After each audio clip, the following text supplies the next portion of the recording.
Hey, Shalom Markins, Rakam Makapashan, Jim London, giving all praise, honor, and glory to Yahweh by Shemi Shai by Shem Kodash. I want to give double honors unto the elders, the apostles of GMS, and Shalom at this to the hopeful that expression of truth in all sincerity. Back again with another video, another article here from Sky News, right? It's coming out of Ukraine. It says NATO prepares for possible Russian invasion as diplomats fear talks will fail. Right, so it is more wars and rumors of wars, right? The cogs of the gears of war continue to move forward, man. You know, because NATO out here provoking Russia, causing Russia to make, you know, certain decisions that basically could spark off, conflict. All right. Now, Ukraine is like it's not a NATO member, so it's trying to be.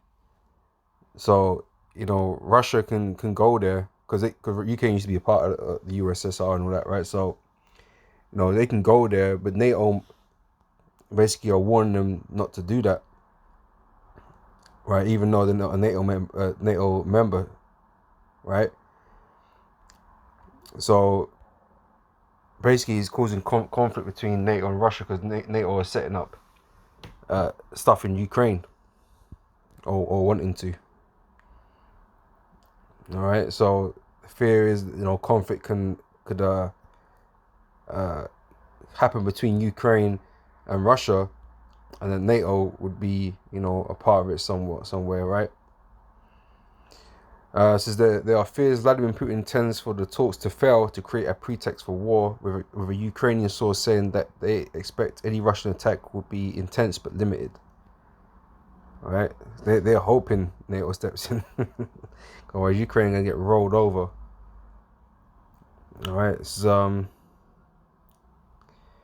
around 100,000 Russian troops, combat ready and equipped with artillery, medical supplies, and jamming devices to disrupt enemy communications, remain close to Ukraine's border, despite weeks of increasingly loud calls from Western capitals to de-escalate.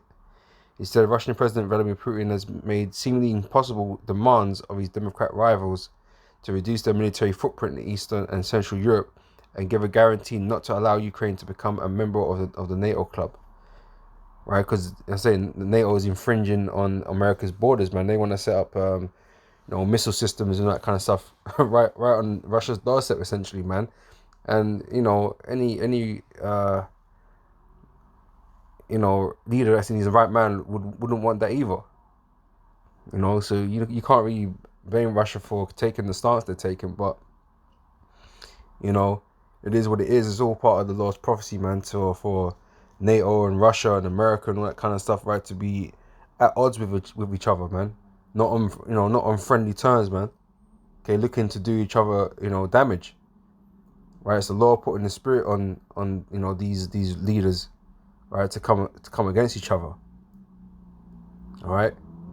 So it makes this crisis not just about the future of Ukraine, but about the security of the whole of Europe and the wider democratic world.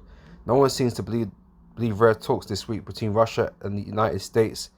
The whole on the beast, right? NATO's the beast, and then between Moscow and all 30 NATO allies will immediately defuse the crisis, right?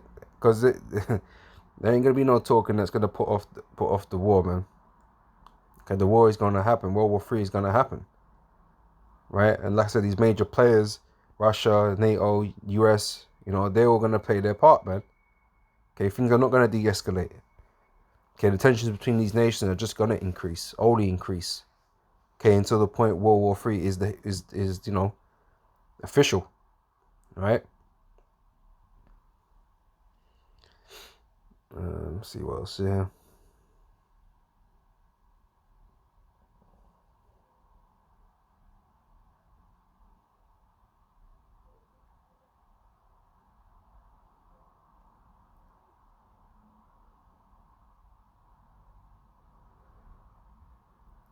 It says United States and other NATO allies have said they would not send troops to support Ukraine in the event of a further invasion because it is not a member state. All right, so they're just, gonna, supposedly leave them hanging out to dry. But because they don't want to go to war for Ukraine. They don't want to do that, right? You know, so they're using this excuse. But you know, it will sour relation if they do, right, going forward, right? Which, you know, I feel like NATO's always going to be involved in it. But you know what they're saying is that they're not going to send troops to help. So you know, Ukraine might just get blasted, man. But yeah, but that will, going forward, that will proper sour the ties, you know, cause greater animosity between, you know, each other. It says, but they are drawing up plans to increase the number of troops deployed on the alliance's eastern flank to bolster its defenses, a move that would likely be seen by Russia as aggressive. Such reinforcements could also increase the risk of a mistake or a miscalculation by either side that would place NATO and Russia one step closer to a direct confrontation. The unpredictability and high stakes are why this crisis is of such grave concern among Western leaders. It is also why Ukrainian ministers have warned that a new conflict in their country could be the spark that ignites World War III. Yeah, man, that's what I want to hear. But you know, we have to wait and see, because we know realistically the bulk of World War III is going to be fought in the Middle East. So the catalyst is really there in the Middle East. You know, so we keep an eye on that Middle East and the situation between Iran and Israel. You know, because Iran's like, you know, is an ally of Russia, right? Something, you know, a business partner, and you know, Russia's been playing that role of supporting Iran and Syria and them places like that, right? So we know the Middle East is where it's really going to be at, man. But this is all good news. You know, this is all good news, man, because we want that tension to increase. Okay, this is what we all are waiting for, right? World War III to kick off, man. All right. As Matthew chapter 24, verse 6, and ye shall hear of wars and rumours of wars. See that ye be not troubled. Everyone's afraid. Everyone's worried. Oh, new World War III. Oh, yeah, nuclear destruction. Yeah. You know, for you guys, you know, but we don't plan on being here.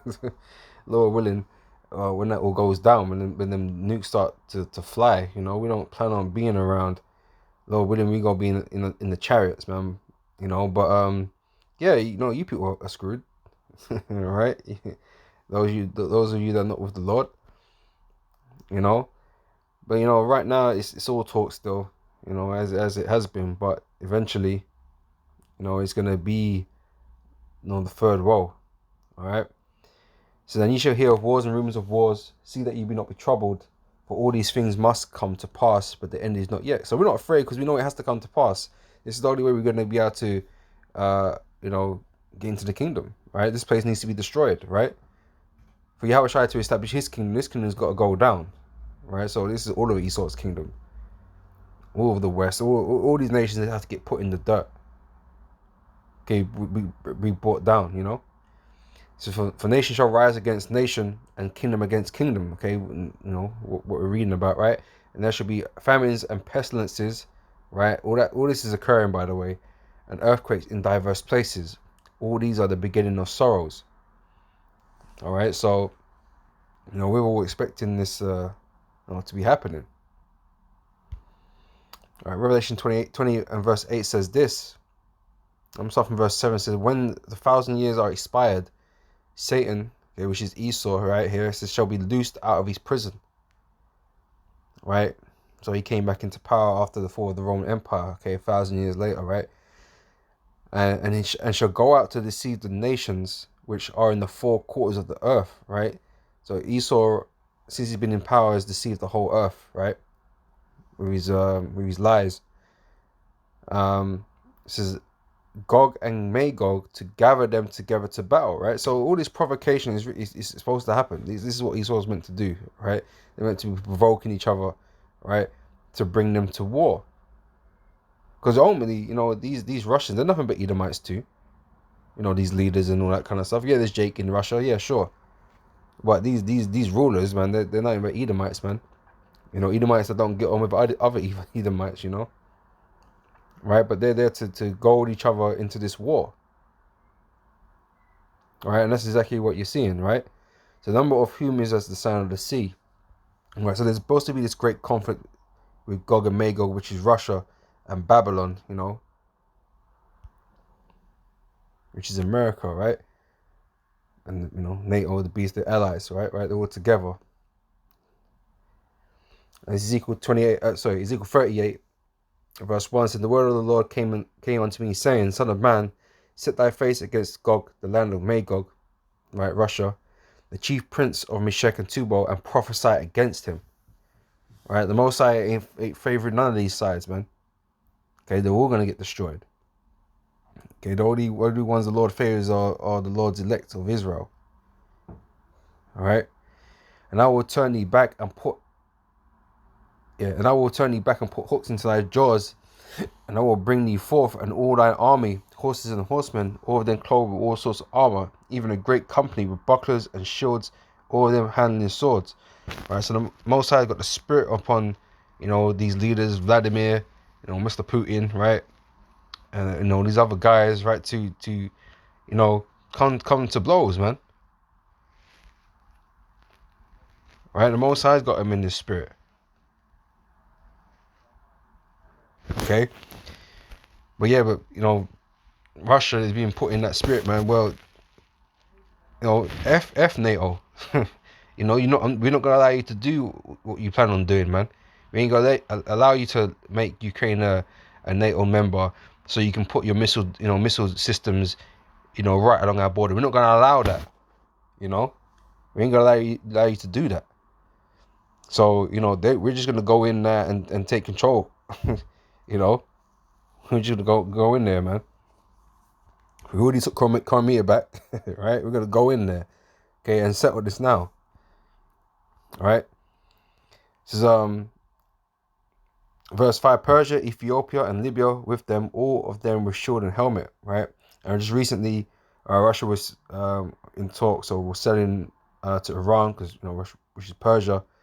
All right, them new aircrafts, man, them Su-35s, man. All right, so Russia be selling their aircraft out there, to their allies, that they're gonna use, against against the West. Okay, when the war kicks off. All right. Gomer and all these bands, the house of Togarmah of the north quarters, and all these bands, and many people with thee, be thou prepared and prepare for thyself. Right, all these nations are preparing for war. Right, that's why they've been upgrading the technology, man, spending more money on their equipment. All right, they're preparing themselves, right, because the day of the Lord is coming, man. All this is part of the Lord's judgment. So be thou prepared and prepare for thyself, thou and all thy company that are assembled unto thee, and be thou a guard unto them. Right. So it's like, because Russia's a stronger nation than a lot of these other nations, man. Russia's been protecting them, giving them the means to defend themselves.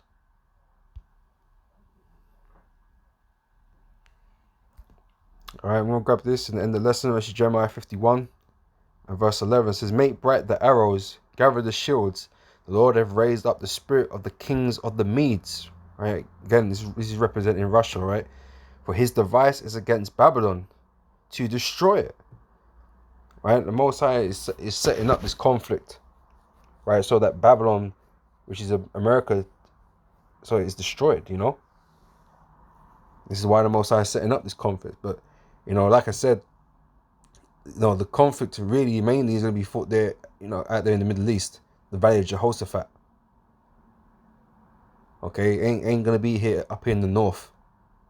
Okay, where Russia is in the Ukraine. That's not where the real fighting is going to be. This is just another undercard, another undercard fight.